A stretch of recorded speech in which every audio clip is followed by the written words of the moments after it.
Kisah ini dimulai dari seorang pemuda bernama Lu Yao yang dianggap sudah tak waras lagi. Terjebak sebagai sandera Lu Yao, justru membalikan keadaan.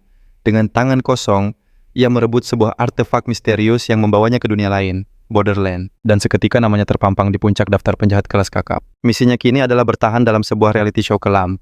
Malam itu di rumah sakit nomor 13, peringatan tegas terdengar. Keluar perlahan dan lepaskan para sandera. Ancaman si penculik menggema. Satu langkah lagi pemuda ini akan celaka. Sementara itu, penembak jitu pun ragu. Peluang tembakan bersih sangatlah tipis. Namun di luar dugaan sang sandera, justru menyeringai santai. Detak jantungmu yang panik itu jadi sasaran empuk, ejeknya. Tutup mulutmu, bentak si penculik. Dengan sigap ia menjadikan pemuda itu tameng hidupnya. Memaksa tim penyerbu mengubah strategi. Tutup semua akses, lalu awasi mereka, bisik sang sandera. Anehnya si penculik menuruti. Tim penyerbu terperangah. Setiap langkah mereka seolah telah terbaca. Seorang anggota ragu sadar akan benda di tangan penculik itu. Dasar keras kepala geram penjahat itu dalam hati. Tak mungkin mereka tahu rahasia benda ini. Kau sudah terkepung, ucap sang sandera dengan tenang.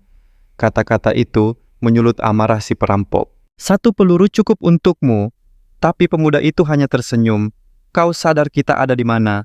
Raut wajah si penculik pun berubah drastis. Benar, ini adalah rumah sakit jiwa. Dan pahlawan kita adalah seorang pasien dengan kondisi kritis. Sisa waktunya tak lebih dari 60 hari. Sial, kenapa harus menyandera orang sepertimu? Keluh si penjahat. Jadi apa benda berharga yang kau sembunyikan itu? Saat perhatian penculik teralihkan sejenak, pemuda itu bergerak. Sebuah bantal melayang ke wajahnya.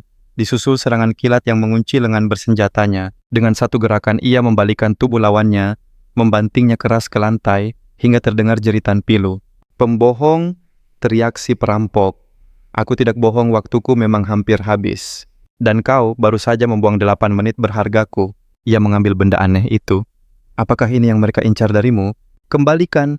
Tapi pemuda itu sudah membukanya dengan satu harapan, sebuah keajaiban untuk raganya. Seketika cahaya aneh menyelimutinya, si perampok melongo tak percaya saat Lu Yao berubah menjadi seorang traverser.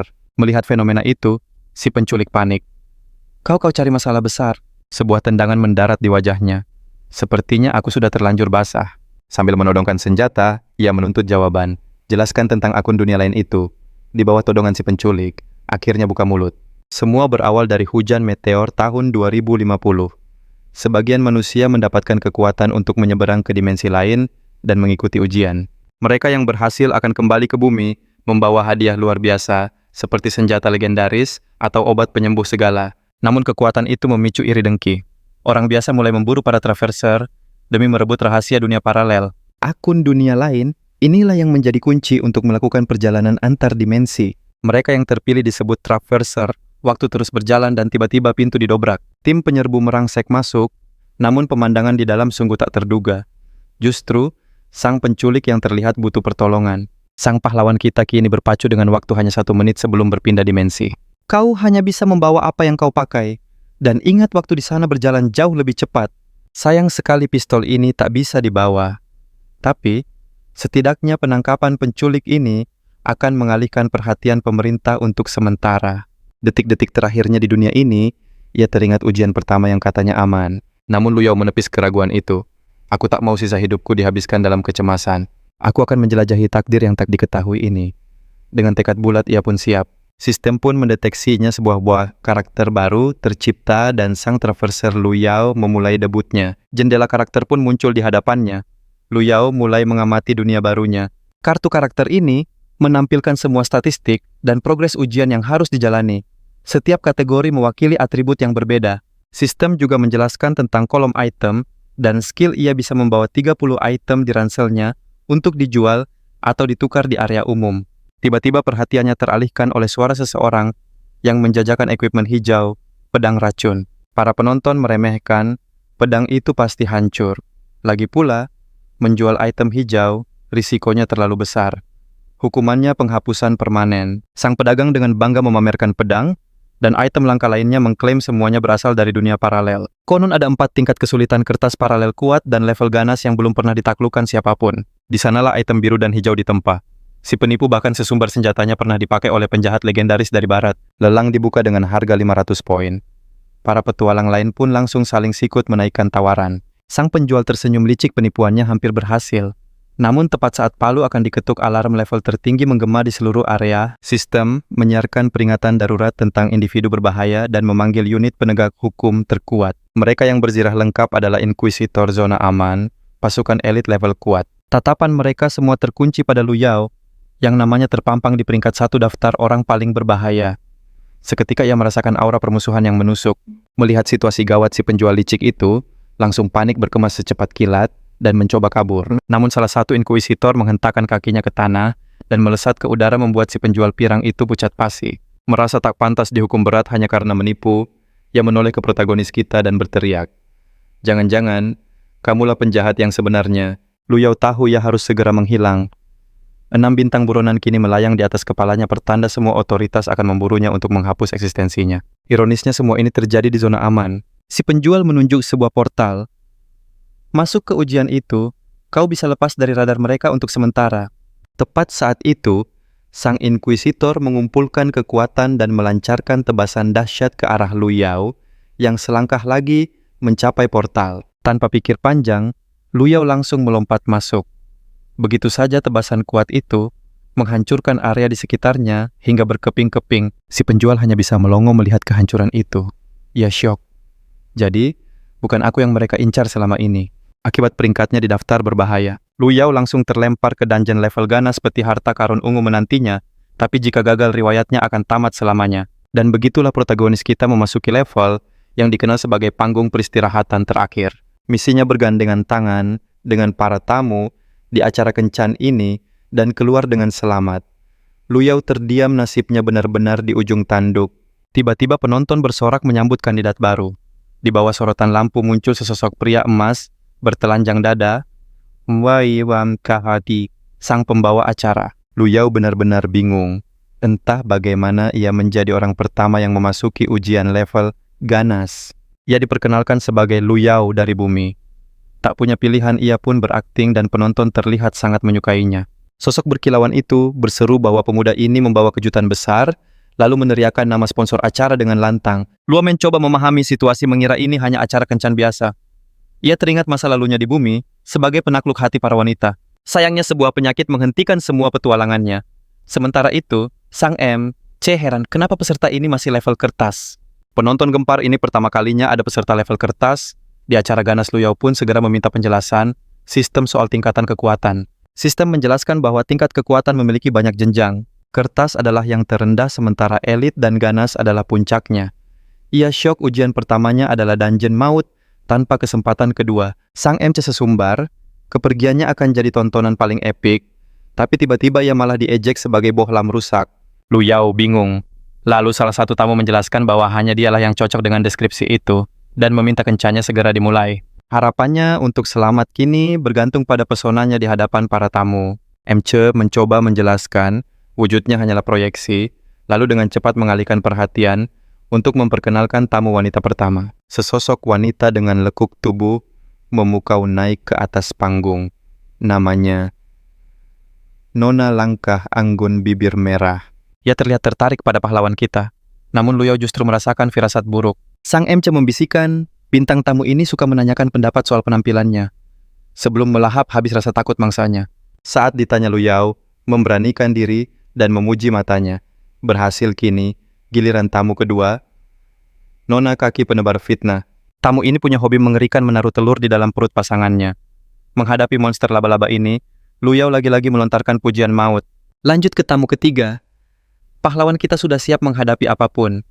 Demi bertahan, ia akan melakukan segalanya. Dan muncullah tamu ketiga, sang pemegang rekor kencan gagal, Nona Lekuk. Memesona, sang penjagal dari jurang abadi yang telah membuat pasangannya menghilang tanpa jejak. Saat monster itu meraung dahsyat, sang MC menoleh pada Lu Yao dan bertanya, "Yakin kontestan ketiga kita ini seorang gadis?" Ucapannya langsung menyinggung perasaan makhluk itu, dan ia pun lari dari panggung sambil menangis terseduh-seduh. Host mengancam akan mengusirnya, tapi Luo dengan berani menyatakan tak ada satupun kontestan yang memenuhi standarnya.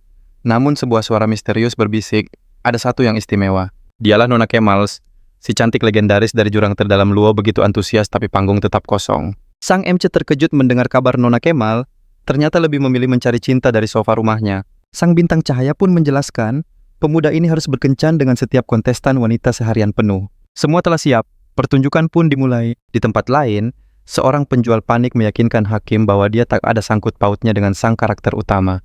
Dia mengaku lari karena salah paham, dan hakim pun membebaskannya dari semua tuduhan. Baru saja merasa lega, dia dijatuhi 200 poin kejahatan karena menjual barang palsu, lalu diasingkan ke kota para penjahat, sambil berteriak bahwa semua itu tidak benar. Pria malang itu diseret paksa. Saat ditanya soal pengejaran, sang wasit hanya berkata, percuma, pemula sepertinya takkan selamat dari ujian berat itu. Kembali ke acara kencan sang wanita raksasa. Kappa mendidih karena amarah. Dia bersumpah akan memberi pelajaran pada pahlawan kita. Tiba-tiba, terdengar suara yang sangat dikenalnya. Pria yang memancing amarahnya kini berdiri tepat di hadapannya, siap menerima akibatnya. Luo melihat sang raksasa mengangkat senjata, siap melayangkan serangan terakhir yang menentukan. Namun di detik terakhir, Luo justru bicara keras penuh sesal tentang gadis lembut yang tak sengaja ia sakiti. Seketika serangan Kappa terhenti. Kata-kata itu membuat Kappa penasaran. Luo pun melanjutkan mengakui telah bertemu banyak wanita. Namun baru kali ini ia merasa begitu gugup. Ia yakin ada hati yang lembut di balik penampilan Kappa yang sangar. Kappa tersipu malu. Ia tak menyangka Luo begitu lembut, rendah hati, dan cerdas. Seketika status Kappa berubah jadi ramah. Luo mengaku sedih melihatnya pergi dengan amarah, karena ia jarang bertemu wanita sekuat dan penuh semangat sepertinya. Gombalan itu sukses membuat jantung sang raksasa berdebar kencang. Memasuki mode merayu, Luo mengutip pepatah kuno, kecantikan sejati terpancar dari hati. Ia menyamakan Kappa dengan bunga terindah yang mekar di tempat paling tak terduga. Terbuai Kappa pun mengayunkan senjatanya. Itu bukan ke arah Luo, tapi menghantam tanah di sampingnya. Luo hanya bisa menoleh dengan bingung. Sang raksasa kini terlihat begitu malu-malu. Meski berhasil mendapat 500 poin, Luo merasa situasi justru semakin rumit. Kappa berkata bahwa pujian Luo membuatnya mengambil sebuah keputusan besar. Ia pun menarik napas dalam-dalam. Luo langsung sadar apa yang akan terjadi selanjutnya. Lalu berteriak memanggil para saingannya. Ia mengklaim Luo telah memilihnya, sontak kontestan lain langsung kembali ke panggung. Kappa tampak puas, tapi Luo justru terjebak dalam posisi sulit. Deklarasi sepihak ini membuatnya susah mendekati kontestan lain. Tiba-tiba Kappa berlari ke arah Luo dengan antusias. Luo panik, satu pelukan saja bisa meremukkan tulangnya. Namun sebuah jaring laba-laba melesat dan menjerat kaki Kappa hingga ia tersungkur. Dalam sekejap Kappa sudah terbungkus jaring lengket. Ia sangat kesal dengan kemunculan saingan barunya. Sang iblis laba-laba mencibir Kappa yang dianggapnya terlalu polos. Ia mengklaim dirinya lah yang lebih pantas untuk melatih Luo. Kappa yang terperangkap hanya bisa meronta, namun protesnya tak dihiraukan. Iblis laba-laba itu malah menatap Luo dan bertanya apakah ia bersedia menerima telur-telurnya. Melihat statusnya berubah menjadi jijik, Luo tahu ia harus memberi jawaban yang tepat untuk selamat. Ia pun mengambil inisiatif. Luo justru menatapnya tajam dan membentak. Beraninya kau bicara seperti itu padaku. Iblis laba-laba itu pun terkejut. Luo menuduhnya hanya menginginkan keturunan, memandangnya sebagai alat penghasil kehidupan, bukan sebagai pasangan. Saat si iblis laba-laba mencoba membela diri, Luo kembali membentaknya dengan lebih keras. Menurutnya sangat tidak pantas langsung bicara soal anak tanpa membahas masa depan. Ajaibnya status si iblis laba-laba berubah menjadi ramah. Luo pun penasaran. Para penonton terpukau melihat kelihayan Luo. Sang host bahkan berkelakar bahwa aksinya didukung oleh berbagai organisasi kesetaraan gender. Tiba-tiba datang kabar mengejutkan. Kontestan keempat yang dari tadi hanya menonton di rumah, untuk pertama kalinya tertarik dan meminta informasi tentang Luo. Di saat yang sama, Luo justru dibuat bingung oleh sebuah pesan sistem yang aneh. Ia sadar ada lebih dari 3 kontestan di panggung ini.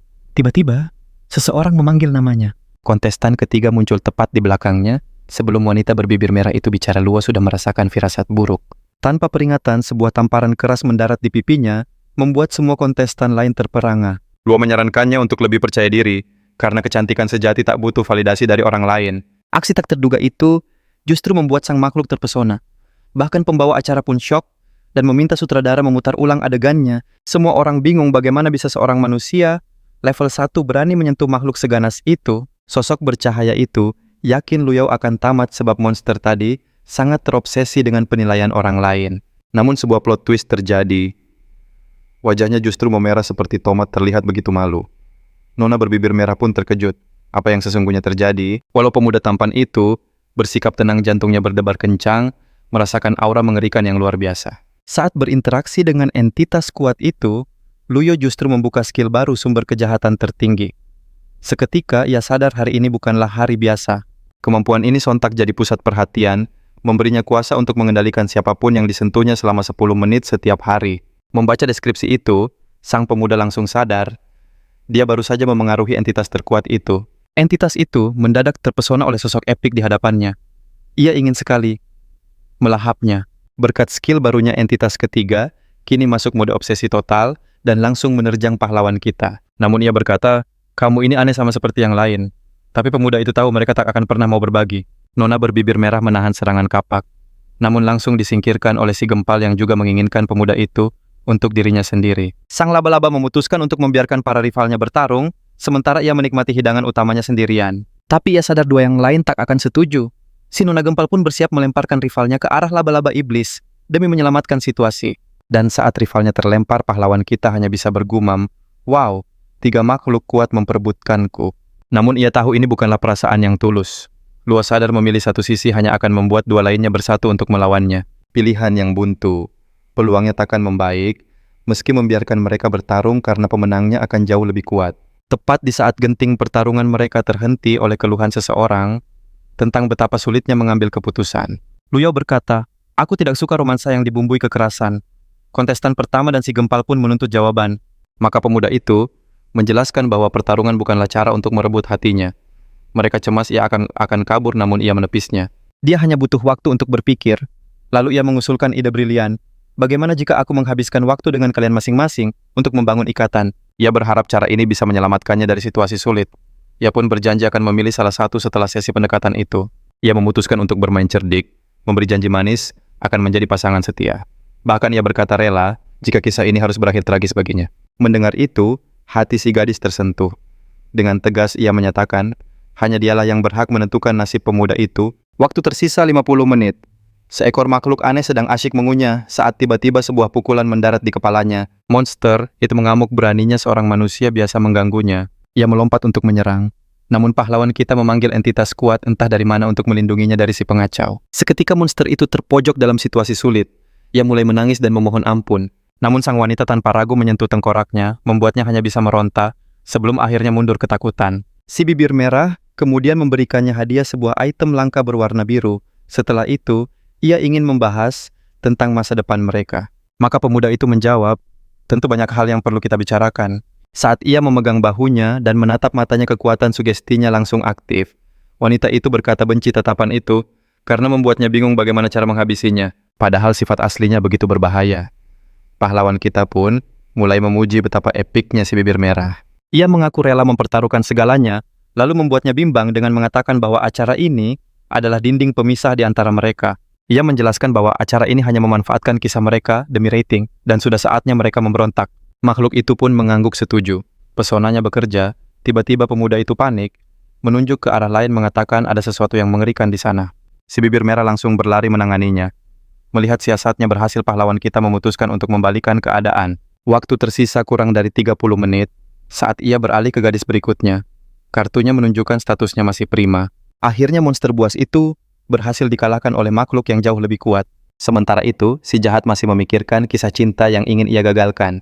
Tiba-tiba efek mantranya habis, seketika sadar ia langsung mengalihkan perhatian. Sistem memberitahu sang penyihir kini telah sadar bahwa ia tak lagi di bawah pengaruh mantra. Ia pun memutuskan untuk mempesona kontestan kedua, membuatnya langsung jatuh hati. Katanya ia hanya memantulkan perasaan si gadis. Sang laba-laba memeluknya erat. Ia membisikkan bahwa memilih saingannya hanya akan membawa masalah, dan memilihnya adalah keputusan tepat. Bahkan ia mengancam akan menyakitinya jika berani menolak. Pemuda itu pun setuju, namun mengatakan ada satu masalah yang membuat si laba-laba kebingungan. Sang pahlawan menagih janji si laba-laba akan sumpahnya untuk melindungi dirinya jika mereka menjadi pasangan. Iblis itu mengakuinya sebagai sebuah kewajiban. Menurutnya acara ini tak peduli pada kebahagiaan si laba-laba dan hanya ingin menyingkirkannya. Ia pun mengerahkan kekuatannya, mendeklarasikan bahwa acara ini harus batal. Seketika sosok penuh amarah menyerangnya muak dengan segala tipu daya. Si laba-laba penasaran mengapa si bibir merah begitu marah. Luyao berdalih bahwa si bibir merah datang untuk melenyapkannya karena telah ditolak. Si bibir merah menyerbu dengan niat menghabisi, tapi rentetan proyektil mendadak muncul dari udara hampa. Serangan itu memaksanya bertahan dan menghentikan lajunya. Ia langsung tahu gerakan ini adalah milik si laba-laba. Ia terkejut bukan main melihat saingannya justru membela sang manipulator. Luyao memintanya untuk tenang dan melepaskan mereka. Si bibir merah murka karena si laba-laba menghalangi jalannya. Ia pun memanggil senjatanya untuk menghabisi mereka berdua. Tiba-tiba badai jaring meledak membekukan sosok penuh amarah itu di tempatnya. Amarahnya begitu membara, hingga ia menebas jaring dengan pedangnya, bahkan merelakan lengannya sendiri demi bisa bebas. Ia menerobos proyektil, si laba-laba bahkan berhasil menebas salah satu kakinya. Tapi sosok ungu itu terkejut. Ia bertanya apa lawannya masih serius. Sosok yang marah itu menuntut agar sang manipulator diserahkan. Sang iblis berkata bahwa dia tidak gentar, maka kedua makhluk ganas itu pun bertarung habis-habisan di sisa 5 menit terakhir sebelum acara berakhir. Sementara itu, pahlawan kita hanya bisa menonton dari kejauhan merasa tak berdaya. Tiba-tiba, seseorang memanggilnya. Sosok ketiga akhirnya menampakkan diri. Nona Bokong Gusti tampak kesal karena menunggu lama, namun malah menemukan pahlawan kita bersama saingan-saingannya. Ia bertanya apakah pemuda itu seorang pembohong. Sebelum dijawab, lengan sang pahlawan langsung tertebas. Pahlawan kita terpojok di pemakaman kekuatannya, hanya tersisa 1/10. Ia berjuang keras menahan luka parahnya. Keadaannya benar-benar genting, ia sudah kehilangan banyak kekuatan dan SP. Si tukang jagal bergumam pemuda ini mengingatkannya pada seseorang dari masa lalunya. Dulu tak ada yang peduli padanya, karena penampilannya hingga suatu hari, ia bertemu pria yang menghargai kepribadiannya. Pria itu membuatnya merasa nyaman untuk pertama kalinya. Suatu hari pria itu memintanya mengantar paket berisi barang aneh. Si tukang jagal berlari ketakutan saat dikejar sekelompok orang. Sesampainya di tujuan ia mendengar teriakan. Monster jelek ini akan tamat kali ini. Teman-teman pria itu mulai mengejeknya, namun diam-diam bersyukur karena ia membawa barang langka. Mendengar itu, hatinya hancur. Pria itu mulai bercerita betapa mudahnya mempermainkan si tukang jagal hanya dengan sedikit kebaikan. Mendengar semua ejekan dan kata-kata kasar itu, gadis malang tersebut tak bisa menahannya lagi. Dipenuhi amarah, ia pun menerobos dan melumpuhkan mereka satu persatu. Kembali ke masa sekarang, ia menjelaskan bahwa pria licik yang baru saja ia habisi sangat mirip dengan pemikat di hadapannya. Ia pun bertanya, bolehkah aku melenyapkannya juga? Bolehkah aku? Tepat saat itu, Luyo berkata bahwa menyentuh lengannya yang hilang adalah sebuah kesalahan. Dan tanpa disadari kekuatannya aktif. Saatnya memainkan kata-kata. Ia bertanya pada iblis itu, apakah ia tahu nama aslinya sendiri? Pertanyaan itu membuatnya penasaran. Pahlawan kita menunjukkan meski sudah sering memainkan game ini, ia selalu terjebak dengan julukan yang sama. Semua orang baik di masa lalu maupun sekarang hanya menganggapnya sebagai sebuah alat. Melihat kebimbangannya, sang pemuda berkata, ia seharusnya menghancurkan permainan ini, beserta penonton yang mengejek dan orang-orang yang memberinya julukan konyol. Mendengar itu, sang iblis mengeluarkan raungan yang dahsyat. Semua orang termasuk para saingannya langsung waspada. Nona Bokong Gusti pun melesat menyerang mereka berdua. 30 detik tersisa ketiga makhluk ganas itu bertarung mati-matian. 10 detik lagi pahlawan kita mulai kehilangan kekuatan karena lukanya. Jadi ia memegang kaki iblis itu, sekaligus lengan bermulut raksasa beserta senjatanya. Benar-benar pencabik yang ganas. Baru saat itulah, ketiga tamu wanita itu menyadarinya. Dan begitu saja si ahli bicara mengucapkan selamat tinggal saat memasuki kondisi kritis yang malah membuatnya dikagumi oleh entitas misterius keempat. Setelah kegagalan besar itu, si tukang jagal teringat setiap momennya di acara ini. Ia juga teringat kata-kata sang manipulator bahwa ia tak pernah melakukan apa yang benar-benar ia inginkan. Kembali ke panggung, pembawa acara terkejut melihat para wanita berpengalaman dikalahkan oleh seorang pemula dengan begitu mudah. Hal ini membuat penonton sangat kecewa karena mereka membayar mahal untuk melihat aksi yang seru. Pembawa acara mengingatkan para kontestan bahwa performa buruk mereka akan menjadi noda dalam catatan mereka, tapi sebelum selesai sebuah rantai melesat keluar. Sebuah pedang raksasa nyaris mengenainya. Dan begitu saja, si tukang jagal raksasa memasuki panggung. Di hadapan kedua saingannya, ia menyatakan acara ini harus dibatalkan. Melihat penonton menyukai drama sang pembawa acara, justru ikut bermain. Si Bohlam mencoba berkata, jangan rusak permainan ini atau kita akan kehilangan kesempatan mencari cinta. Lalu sosok keempat muncul tampak kesal dengan keributan itu. Seketika semua orang terdiam. Tiba-tiba sesosok bayangan membuat sang MC terperangah. Ternyata itu adalah Nona Kemal yang datang tanpa diundang. Dengan dingin ia mengaku benci keramaian dan memberi waktu 10 detik. Semua bingung sampai hitungan mundurnya dimulai. Seketika seluruh penonton lari tunggang langgang. Kini sang MC hanya tersisa sendirian bersama 4 kontestan. Saat ditanya tujuannya, ia meminta info tentang kandidat pria. Sang MC pun mencoba merendahkan sang pemuda. Namun satu tatapan tajam membuatnya langsung menyerah. Sambil berlutut, ia memberikan semua informasinya. Kisah sang pahlawan rupanya membuatnya sedikit terkesan. Ia lalu menyuruh kontestan lain melanjutkan urusan mereka sebelum pergi. Si bibir merah penasaran mengapa iblis sekuat itu tertarik pada manusia. Tiba-tiba sebilah pedang raksasa terangkat tinggi.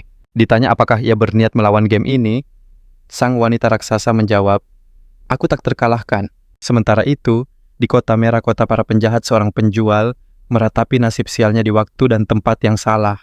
Tiba-tiba ia dikejutkan oleh sosok aneh yang bertanya, "Bolehkah aku memakanmu?" Sosok itu adalah monster berlidah panjang. Pemuda itu buru-buru berkelit sedang bicara sendiri.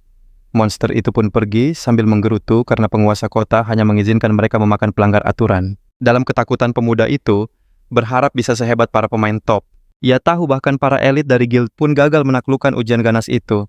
Namun dugaannya salah besar. Si pirang terbelalak kaget saat melihat seseorang berhasil menyelesaikan ujian level tertinggi. Seketika jendela sistem muncul. Selamat telah menaklukkan dungeon ganas. Hadiah 5.000 poin peti ungu, 2 poin atribut dan lonjakan 2 level. Karena prestasi epik ini, sistem memberinya hadiah 10 poin roh. Ia diberi pilihan kembali atau menjelajahi kota merah. Dengan peringkat 1, di daftar penjahat pahlawan kita muncul di kota merah. Ia melihat tangan kanannya telah pulih. Pahlawan kita sadar semua luka dari ujian terhapus setelah selesai. Melihat kota kejahatan itu, ia merasa ini mirip zona aman pertama. Tanpa ragu ia memutuskan untuk membuka peti ungunya. Di dalamnya ada skill ungu bernama Turunnya Iblis. Skill yang membuat pengguna mengamuk dengan mengorbankan HP dan SP. Sang protagonis sadar ini kekuatan berisiko tinggi. Meskipun begitu kekuatan tetaplah kekuatan. Ia pun memutuskan untuk mempelajarinya. Ia lalu memeriksa inventarisnya ada pencabik ganas yang menyerap HP, namun memberi aura ganas dan meningkatkan kekuatan setiap kali mengalahkan musuh. Efek dahsyat itu membuat pahlawan kita takjub. Ia pun memutuskan untuk memeriksa jendela statusnya. Ia lalu memanggil sang pencabik ganas. Saat menggenggamnya HP-nya langsung terasa terkuras. Namun senjata ini meningkatkan statusnya dari pemula menjadi kuat. Melihat efektivitasnya, ia berencana menggunakannya dengan ramuan pemulihan. Saat itulah monster lidah panjang tadi melihatnya. Monster itu terkejut melihat manusia dengan aura keganasan. Terintimidasi oleh aura mengerikan itu, ia buru-buru minta maaf lalu kabur sekencang-kencangnya. Melihat itu pahlawan kita memutuskan menyimpan pedangnya agar tidak menarik perhatian lagi. Tiba-tiba seorang traveser lain mengajaknya membentuk tim. Luo langsung mengenalinya sebagai penjual yang ia temui tadi. Melihat sang protagonis si penipu itu, langsung murka. Ia menyalahkannya karena terdampar di kota merah. Pahlawan kita mencoba meminta maaf, mengaku hanya seorang pemula. Namun, si pirang skeptis pemula mana yang bisa memicu alarm 6 bintang, ia bersikeras bahwa ia juga bingung dengan semuanya, dan sedang mencari seseorang untuk menjelaskan tentang dunia ini. Akhirnya si penjual setuju untuk menjelaskan. Dunia ini memiliki 4 level zona, kertas rata-rata kuat dan ganas. Ujian akan memindahkanmu secara acak ke dimensi ini. Zona aman memberikan perlindungan penuh bisa hidup kembali tanpa penalti. Di zona kertas, monsternya lemah dengan risiko rendah. Penaltinya hanya kehilangan beberapa equipment kecil. Zona rata-rata berisi monster kuat yang menjatuhkan gear hijau. Tapi jika kalah seluruh inventaris akan hilang. Zona kuat bahkan lebih berbahaya. Hadiahnya gear biru yang langka, namun penaltinya adalah kerusakan mental serius. Karena itu, si pirang menasihatinya untuk memilih ujian dengan bijak. Para penakluk ujian sulit harus mengorbankan banyak hal demi sebuah strategi yang sempurna. Luo pun bertanya tentang level yang paling akhir. Dengan gugup, ia menjelaskan zona ganas, zona tanpa jaring pengaman dari sistem. Meski hadiahnya item ungu epik, kegagalan berarti akhir dari segalanya. Zona itu juga terkunci untuk para pemain. Si penjual menganggap mustahil ada yang bisa menaklukkan dungeon ganas. Sang tokoh utama mendengarkan dengan serius, rasa penasarannya memuncak. Ia disarankan untuk tidak khawatir karena kota merah sendiri sudah termasuk zona berbahaya. Kekalahan di sini mempertaruhkan segalanya, tapi mereka bisa kembali ke zona aman dengan menyelesaikan tugas untuk menghapus poin jahat. Dia pun mengecek skornya. Matanya terbelalak, poin kejahatan super miliknya ternyata tak terbatas. Suasana kacau di kota kejahatan super. Manusia level rendah dikirim ke sana, namun masih bisa membeli jalan keluar dengan menyelesaikan tugas. Monster itu menggeram, "Mau masuk?" Dengan tenang pahlawan kita menjawab, "Tidak." Tanpa peringatan tangan monster itu, melesat sang mumi memperingatkan mendekati toko, berarti harus membeli. Si pirang mengingatkan kalau kota ini berbahaya bagi manusia. Namun saat ia menoleh teman barunya telah lenyap.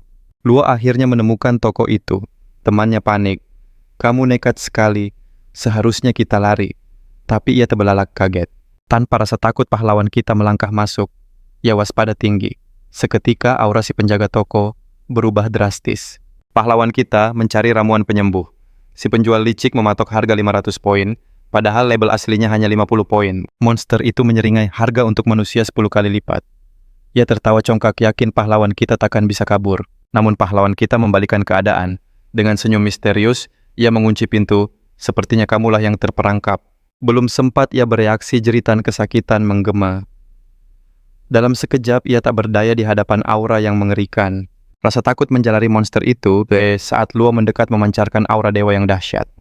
Dengan gemetar, ia mengancam, penguasa kota akan menghukummu. Ancaman itu justru membuat pemuda kita tertarik berpikir, sang penguasa pasti tak suka ada pedagang curang.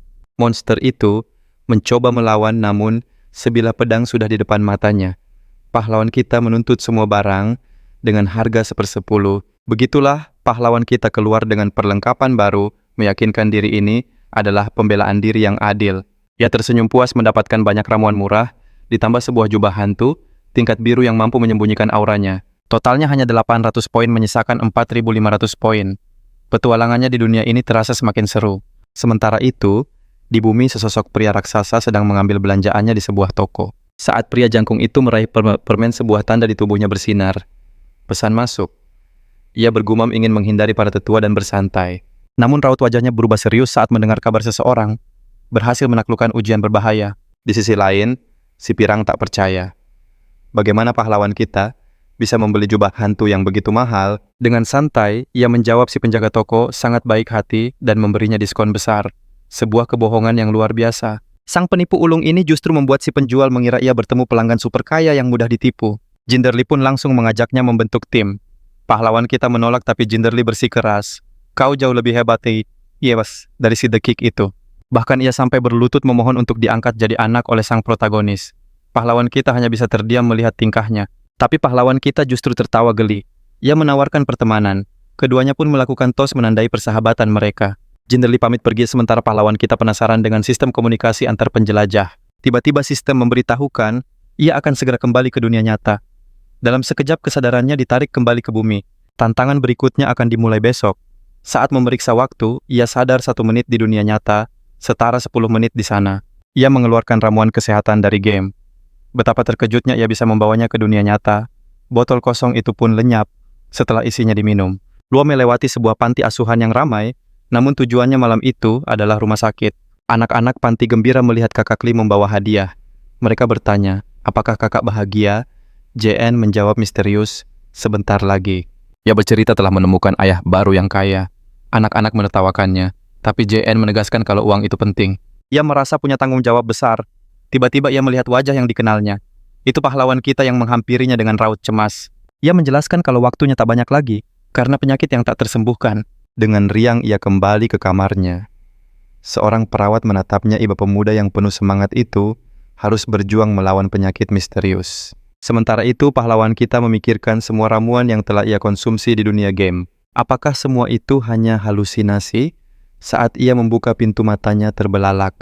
Sosok gadis cantik bertanduk sedang bersantai di ranjangnya. Meski dihadapkan pada pemandangan yang luar biasa, pahlawan kita tetap tenang. Gadis iblis itu bahkan sedang asyik memainkan konsol game miliknya. Ia menganggapnya hanya halusinasi lalu meraih obatnya. Ini adalah halusinasi terparah yang pernah ia alami. Ia melihat si gadis iblis memainkan game Seven Deadly Sins dan gagal di level pertama. Kemal si iblis terlihat sangat kesal. Pahlawan kita meminum obatnya berharap halusinasinya hilang. Tapi tiba-tiba konsol game itu disodorkan ke wajahnya. Kemal menantangnya. Betapa kagetnya ia tiba-tiba gadis itu menyentuh dadanya. Hal ini membuatnya benar-benar kesal. Sang protagonis tak percaya, halusinasinya terasa begitu nyata. Sementara itu, si iblis mulai jengkel dengan tingkah pemuda lugu di hadapannya. Saat ia penasaran dengan tanduk si gadis angin kencang, tiba-tiba berhembus dan listrik padam membuat seorang perawat cemas. Ia memberinya 3 detik untuk berhenti bersikap aneh. Tapi amarahnya meledak bahkan sebelum hitungan mundur selesai. Pemuda itu memohon ampun. Ini semua demi konsol game. Tak lama lampu kembali menyala dan perawat datang memeriksa. Kemal diminta bersantai di luar sejenak. Dan boom, begitu saja pahlawan kita menyingkirkannya di dalam game. Melihat avatarnya yang mirip hantu, dia berkelakar kalau developer game ini pantas jadi santapan server. Namun pahlawan kita menyindir mengatakan penampilannya di game jauh lebih gila. Menurutnya orang biasa melihat hal asing sebagai sesuatu yang seram bukan menawan. Tiba-tiba ia mengenali peserta keempat, Nona Kemal. Dia kagum dengan nyali bajanya. Rupanya itulah alasan Kemal selamat dari sumber kejahatan, tak seperti yang lain.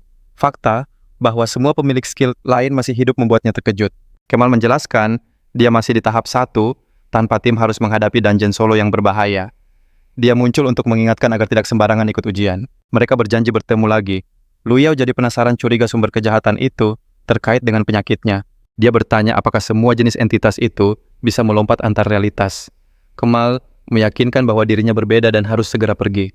Kemal juga berkata, dia akan tahu lebih banyak soal kekuatannya nanti, lalu menyuruhnya tetap bertahan hidup. Momen ini menyadarkannya untuk terus maju. Ia juga bertanya-tanya apa Sol sengaja ditinggalkan. Sistem memberitahu sebuah fakta, menyebalkan pemilik skill, sepertinya sulit mengalahkan bos akhir yang bisa memanggil mereka. Ujian level sulit pun menanti pahlawan level 3 kita. Kemenangan memberinya peti biru, tapi sebagai gantinya skill akan di-reset dan item menghilang. Dengan itu sang pemuda siap menikmati game. Mode anonim dinyalakan untuk multiplayer pertamanya saat dia tiba di gerbang plaza tepat waktu. Setelah mengintip buku panduan sejenak, pintu pun terbuka tepat saat waktu habis. Dia kini berada di antara para traverser, berpengalaman dengan perlengkapan keren, lalu mencoba menyelinap melewati mereka. Melihat levelnya yang hanya 3 seorang pemain meremehkannya. Namun yang lain menduga dia satu tim dengan seorang pro. Benar saja seorang pro level 10 dari Azer Dragon, yang dijuluki Multi Blood, masuk menyuruh timnya untuk tidak lelet. Ada yang protes soal mode anonimnya, tapi yang lain membela itu, haknya sebagai anggota kuat Azer Dragon. Multi Blade sesumbar pernah menaklukkan ujian ini. Semua setuju mengikutinya. Multi Blade pun menjelaskan kenapa para pemain biasa begitu takut pada dungeon ini. Tiba-tiba perhatian tertuju padanya. Pemain level 10 itu menunjuk sang pahlawan level 3. Pria jangkung itu pun menanyakan levelnya. Melihat seorang pemula di ujian sulit, dia menganggapnya sebagai nasib sial. Jungkun akhirnya setuju, tapi memperingatkannya agar tidak menyusahkan. Namun tepat saat pahlawan kita mengira misi ini akan mudah, aset terbaik mereka tiba-tiba jatuh. Semua terperangah ngeri, kacamata sang pro pecah saat dia tumbang. Seorang penembak misterius menyambut mereka di Yellow Spring Express. Dengan itu seorang kakek menyambut para pekerja baru dengan tangan terbuka. Semua terkejut, pemain level 10 tumbang dalam satu serangan. Sang kakek menjelaskan karyawan tak bisa melawan manajer sesuai aturan di buku panduan. Pahlawan kita sadar, otoritas manajer ini mutlak. Dia bisa menyingkirkan pemain sesuka hati. Sang manajer lalu mengumumkan ada 3 jenis pengiriman. Biru untuk misi mudah, merah untuk yang sulit. Cukup selesaikan 3 pengiriman untuk lolos ujian. Dan begitu saja misi utama dimulai. Seorang pemain bernama Emily dengan percaya diri mengambil pesanan merah.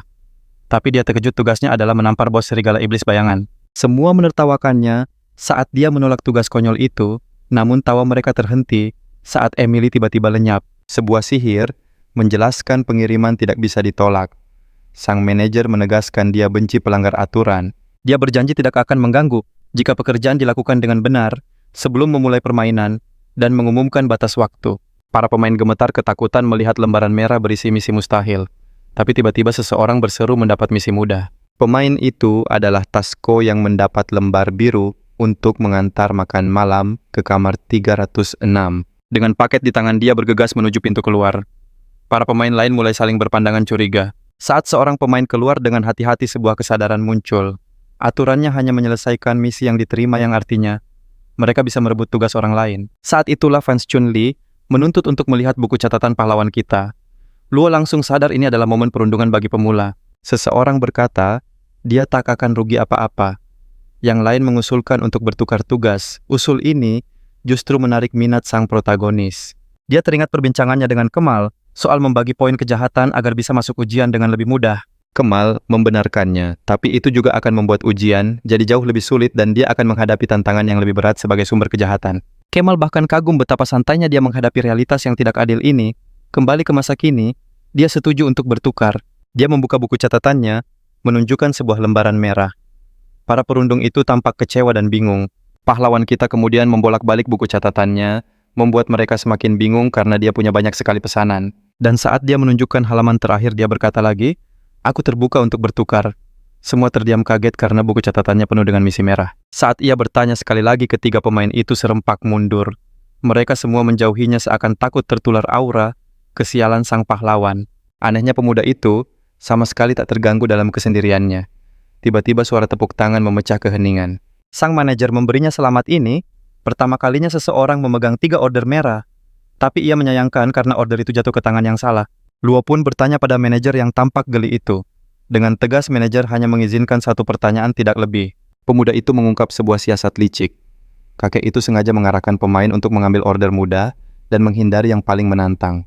Itu artinya ada kerugian besar baginya jika seseorang berhasil menyelesaikan ketiga order merah itu sekaligus. Hal ini membuatnya penasaran Bukankah menyelesaikan 3 misi tersulit akan menjadi sebuah pencapaian luar biasa? Itulah sebabnya manajer senang order itu ada di tangannya. Kakek itu terkesan melihat perpaduan bakat terpendam dan ego yang seimbang. Ia pun memastikan semakin sulit misi semakin besar imbalannya. Manajer lalu bertanya apakah ada pertanyaan lain, namun pahlawan kita menolaknya. Ia tak mau menyia-nyiakan kesempatan emas itu. Manajer yang rencananya terbongkar kini justru menjadi tertarik pada pemuda di hadapannya. Meskipun begitu ia tidak heran. Pemuda ini adalah penyintas dari permainan kencan yang brutal. Saat ia melangkah pergi, sebuah suara menginterupsinya. Sosok berkepala plontos muncul dari kegelapan memamerkan 3 kertas biru dan menuntut pertukaran. Pria raksasa itu yakin sang pahlawan takkan selamat dari 3 order merah. Ia siap merebut paksa misi itu demi keselamatannya sendiri. Seketika pahlawan kita meningkatkan kewaspadaannya. Pria ini adalah warrior level 15 yang tersembunyi Mingxia.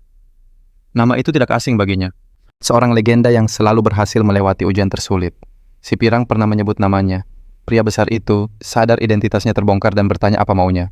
Lu Yao mengeluarkan buku catatannya seolah ingin bernegosiasi. Namun sebuah kejutan terjadi, ia merobek kertas merah itu dan mengambil misinya. Sambil berlalu pemuda itu menyebutnya sebuah kesialan. Namun Mia Hua yang murka langsung menyerang pemuda yang berani mengejeknya itu. Ia hendak memberinya pelajaran. Tapi tiba-tiba pemuda itu memanggil pedangnya membuat Mong Yao terperangah kebingungan. Lu bertanya pelajaran apa yang akan ia berikan. Pria besar itu tertawa kecil berkata, ia hanya ingin menunjukkan cara bernegosiasi dengan yang setara. Padahal diam-diam ia gentar melihat senjata itu. Pahlawan kita pun bermain peran. Ia tahu pemain veteran itu ngeri melihat gunting raksasanya. Keduanya lalu tertawa, bersama masing-masing menyimpan niat tersembunyi di balik senyum mereka. Dan dengan itu mereka pun berpisah jalan. Sang warrior level 15 memutuskan mencari pemegang kertas merah lainnya demi imbalan yang jauh lebih besar.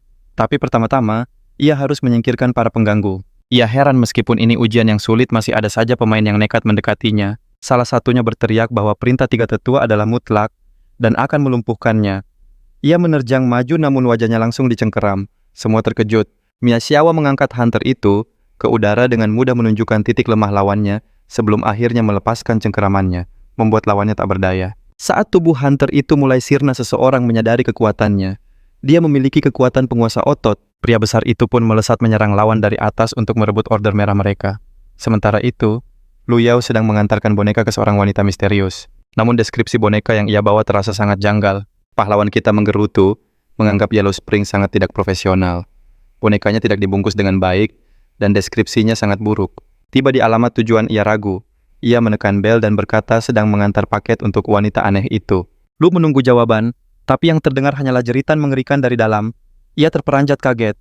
Di saat yang sama seorang hunter lain mengantarkan makanan. Namun ia justru mendapati dirinya terikat setelah menyelesaikan tugasnya. Si serigala berbulu domba berkata, makanannya kurang dan daging si hunter akan melengkapinya. Sementara itu, hunter lain mengantar lonceng ke kuil Chang. Akan tetapi puluhan senjata malah mengarah padanya. Ia bertanya-tanya, ucapan terima kasih macam apa ini? Kembali ke Lu Yao yang menenggak sebuah ramuan sambil berlari sekuat tenaga, dikejar oleh wanita menyeramkan itu. Terputus dari dunia luar, ia bertekad mengalahkannya.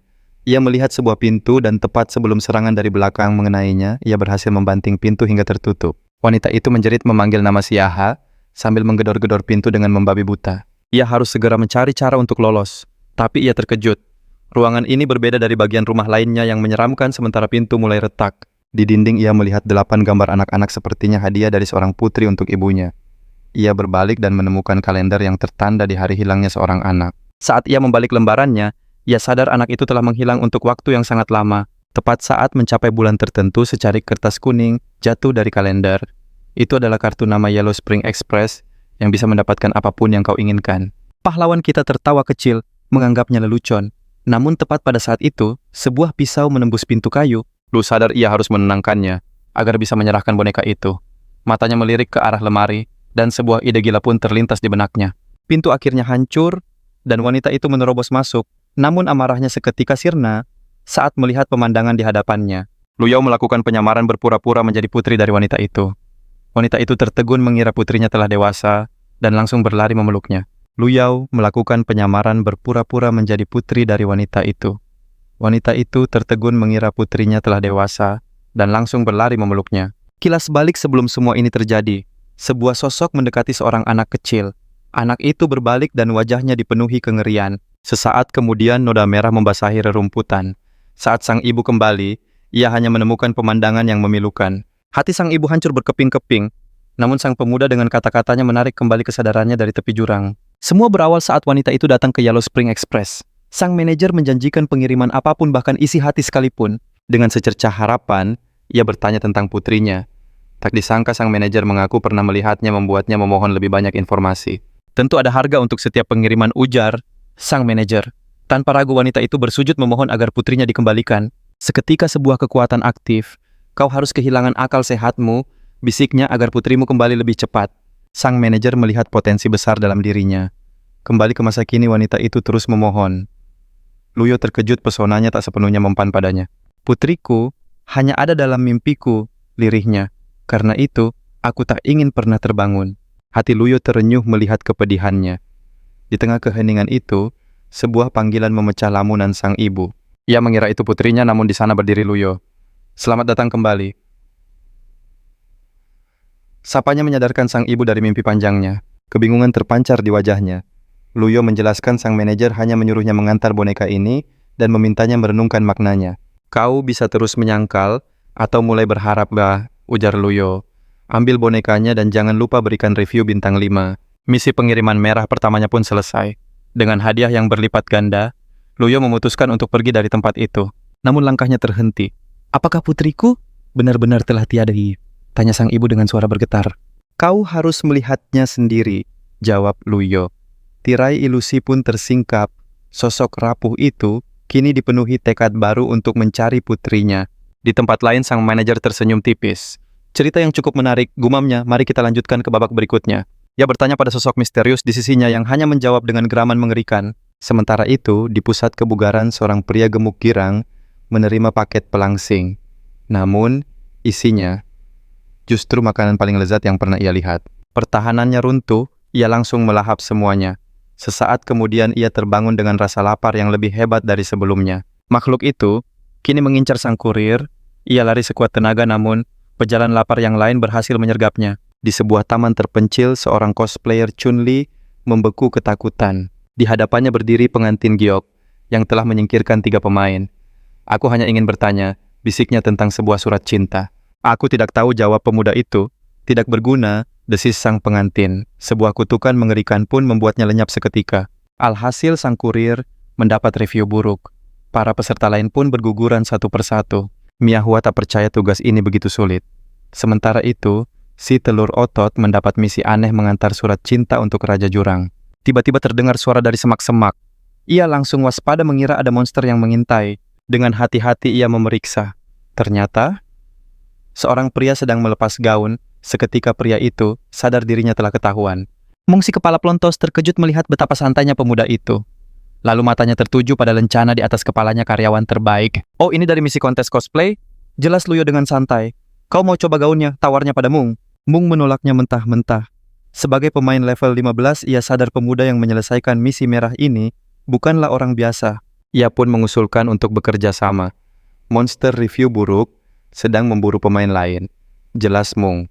Sebagai tanda kepercayaan, ia menunjukkan kertas misinya. Namun reaksi Luyo benar-benar di luar dugaannya. Luyo pun balas menunjukkan misinya. Ternyata, tujuan mereka sama sang Raja Jurang. Obrolan mereka terinterupsi oleh jeritan. Seekor pejalan lapar mendekat. Aku akan menahannya, kau antarkan paketnya, usul Mung. Tapi Luyo menolak. Tidak perlu, katanya tenang. Ada cara agar kita berdua bisa lolos tanpa masalah. Mung menggerutu dalam hati. Para monster di sini terlalu kuat. Dan ia tak bisa memamerkan senjata rahasianya di depan Luyo. Ia yakin bisa mengatasi monster itu sendiri. Jadi ia mempersilakan Luyo untuk pergi lebih dulu jika mau. Namun Luyo sudah punya rencana. Apa yang dilihat Mung selanjutnya benar-benar membuatnya tak bisa berkata-kata. Sang monster pun akhirnya mencium keberadaan mereka. Namun yang ditemukannya bukanlah mangsa empuk. Sosok mengerikan berdiri di sana menatapnya seolah ia akan mencuri hasil buruannya. Monster itu langsung gemetar ketakutan. Tidak, ini salah paham, serunya lalu kabur tunggang langgang. Ternyata, itu semua hanyalah tipuan Luyo yang menggunakan jubah hantu untuk terlihat seperti penguasa terkuat. Setelah monster itu pergi, Mung menatap Luyo dengan kagum. Ia memutuskan harus berteman dengan orang ini karena akan sangat merepotkan jika menjadi musuh. Luyo pun setuju. Mung lalu meminta item penyembuh membuat Luyo bingung. Ia pun mulai menjelaskan tentang misi-misi lain seperti misi biru. Walau kelihatannya mudah, misi itu sangat sulit dan selalu berakhir dengan review buruk. Kenang Mung, timku dulu nyaris tak selamat. Seketika Luyo sadar, misi merah adalah kunci untuk mendapatkan skor sempurna di ujian ini. Di tengah misi pengantaran yang penuh kekacauan, sebuah ancaman baru pun mengintai. Tiba-tiba sesosok makhluk mengerikan dengan gunting raksasa muncul entah dari mana. Semua orang panik dan segera bersembunyi dari teror yang mengejar mereka. Setelah bahaya itu berlalu, suasana pun kembali menjadi lebih santai. Rekannya menatap takjub. Apa kamu sebenarnya menggunakan mode bos? Luyao hanya tersenyum penuh misteri. Ini hanyalah pesona alami. Sementara itu, di tempat lain, seorang gadis hebat berhasil menaklukkan sebuah misi legendaris. Pencapaiannya yang luar biasa itu membuatnya langsung naik pangkat. Namun keberhasilannya justru menarik perhatian dari Guild Misterius Tiga Tetua. Mereka pun mengutus seseorang untuk sebuah tugas yang sangat khusus. Jopang sang pemburu ternyata memiliki ikatan masa lalu dengan targetnya. Dia adalah teman lama yang punya utang besar padaku. Akhirnya ia pun menyetujui misi tersebut dengan bayaran yang sangat tinggi. Di sisi lain, pahlawan kita akhirnya tiba di lokasi tujuan. Sebuah suara berat menggelegar dari atas. Kalian para penyusup. Klien mereka ternyata adalah Raja Jurang yang sedang sangat murka. Aku benci sekali dengan manusia. Dulu, Batawi dia, serunya dengan penuh amarah. Ternyata matanya yang sangat berharga telah dicuri oleh manusia yang licik. Cepat kembalikan mataku, atau kalian akan merasakan akibatnya. Tiba-tiba kelompok Jopang datang, dan langsung melakukan penyergapan. Sang gadis menatap dengan tajam. Perintah tetua adalah untuk menyingkirkan kalian semua. Tampaknya sebuah pertarungan besar sudah tidak bisa dihindari lagi. Di saat genting Luyao tersenyum licik, aku punya rencana B. Ia mendekati sang monster. Musuh dari musuhku adalah temanku, bukan begitu? Semua orang dibuat bingung termasuk sang Raja Jurang itu sendiri. Luyao tetap bersikap tenang dalam menghadapi amukan sang monster. Aku akan membantumu jika kau memberiku apa yang aku inginkan, kata sang raja. Luyao kemudian menunjukkan sesuatu yang berkilau indah di tangannya. Itu adalah mata sang Raja Jurang yang telah lama hilang. Dengan sedikit ancaman cerdas, sebuah aliansi yang tak terduga pun terbentuk. Misi selesai. Pangkat Luyao langsung meroket dengan sangat tajam. Kini kekuatannya telah berada di tingkat yang sama sekali berbeda. Raja Jurang, sekarang giliranmu untuk bersenang-senang. Luyao pun melepaskan sekutu barunya ke arah para musuh. Sang raja mengamuk membuat pasukan musuh menjadi kocar-kacir. Di tengah kekacauan, Jopang memutuskan untuk mengikuti Luyao secara diam-diam. Pukulan telak sang raja nyaris saja mengenai gadis pemburu itu. Walaupun ia berhasil menghindar, ia tetap saja terluka. Dia pun menyadari ada sesuatu yang sangat menarik dari sosok Luyao. Ternyata laki-laki itu punya rencana yang tersembunyi. Dengan terpaksa, ia menggunakan item langkah penyelamat untuk kabur. Lain kali kau tidak akan bisa lari, gumamnya dengan perasaan kesal. Panggil teman dan gunakan skill birumu. Mung sengaja membiarkan si pembunuh bayaran menghadapi Luyu seorang diri. Saat itulah ia sadar ada ketertarikan aneh pada pemuda itu. Ternyata pemuda itu punya rencana tersembunyi yang membuatku semakin penasaran. Saat ia lenyap, yang tersisa hanyalah sebuah boneka jerami. Miyazawa hanya bisa menggerutu kesal melihat item penyelamat itu. Di tengah pelariannya, sang pahlawan merasa rekannya punya maksud tersembunyi. Tapi untuk mundur sekarang sepertinya sudah terlambat. Akhirnya ia menerima misi terakhir, mengantar tawa untuk klien bernama Tangisan di stasiun Yellow Spring. Tepat sebelum menghentikan, sang jenius wanita misterius itu tersadar. Raja Kegelapan hendak melancarkan aksinya, namun sesuatu yang tak terduga terjadi. Ini membuat menir geram rencananya jadi berantakan. Ia pun terkejut dengan kemunculan pengawas yang mampu menandingi kuasanya. Walau begitu, sang manajer bersikeras, semua harus berjalan sesuai keinginannya. Sebagai pengendali sejati, ia mengklaim bidak catur tak boleh bergerak melawan rajanya. Dan benar saja, misi bidak-bidak kecilnya mulai berjatuhan satu persatu. Dengan setiap kegagalan, aura kelam terpancar. Namun, kekuatan misterius yang dikumpulkan sang manajer dari bawahannya masih belum cukup. Ia lalu berpaling pada sosok yang menangis di dekatnya, berbisik bahwa entitas itu akan segera bebas. Ia mengungkap bahwa pengawas dengan poin kegelapan tinggi bisa memasuki ujian terberat. Katanya hanya butuh sedikit lagi untuk mencapai level tertinggi. Meski begitu, ia harus menunggu anak itu gagal di misi terakhirnya agar bisa terlepas dari ujian ini. Di sebuah hutan, tempat para anggota guild dikalahkan sesosok monster, berkata, akhir perjalanan mereka sudah dekat. Ia lalu berubah jadi raksasa pelontos yang membanggakan kekuatannya. Tepat pada saat itu, sang monster raksasa merasakan sebuah perasaan ganjil. Mung langsung ingin memeriksanya. Namun raja yang lain menjelaskan semua ini karena Yellow Spring. Rupanya sang manajer bisa mengendalikan para klien yang kecewa, dan ia masih punya 2 misi yang belum tuntas. Mung menyatakan ia datang untuk memenuhi permintaan kedua. Ini membuat monster pencari cinta itu ketakutan karena si pria raksasa berjanji akan memberikan seluruh cintanya. Sang raja mencoba menolak, tapi tiba-tiba wajahnya dicengkeram dan ditarik untuk sebuah ciuman. Dan begitu saja makhluk itu menerima ciuman paksa. Meski awalnya terasa aneh, ia akhirnya luluh pada cinta pria raksasa itu. Misi kedua pun selesai, dan kurir itu dipromosikan jadi karyawan teladan.